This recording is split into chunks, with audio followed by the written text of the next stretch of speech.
بسم اللہ الرحمن الرحیم۔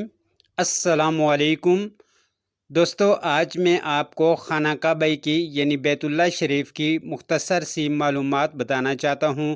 مجھے امید ہے آپ کو ضرور پسند آئے گی۔ خانہ کعبہ کا نقشہ جبرائیل علیہ السلام نے تیار کیا۔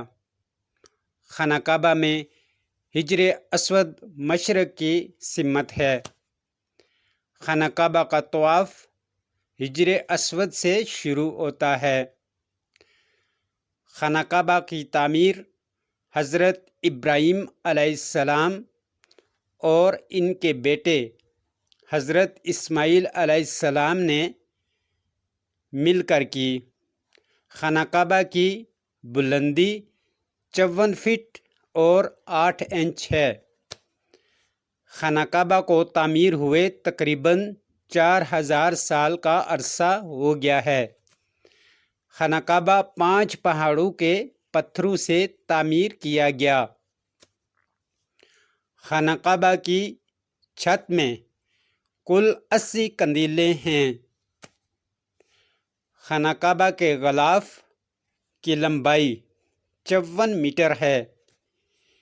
اس کو ہر سال تبدیل کیا جاتا ہے۔ خانہ کعبہ کے غلاف میں 1 من 40 کلو گرام سے زیادہ سونے کی تاروں کا استعمال کیا جاتا ہے۔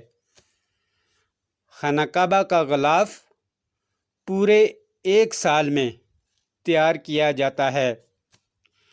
خانہ کعبہ کی چھت کو کھولا نہیں جاتا، اسے نئے غلاف کو پرانے غلاف پر چڑھا دیا جاتا ہے، پھر جدید مشینوں سے پرانے غلاف کو کاٹ دیا جاتا ہے۔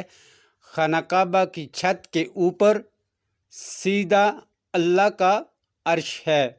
دوستو، امید ہے آپ کو یہ ویڈیو پسند آئی ہوگی۔ چینل کو سبسکرائب کر دینا۔ شکریہ۔ اللہ حافظ۔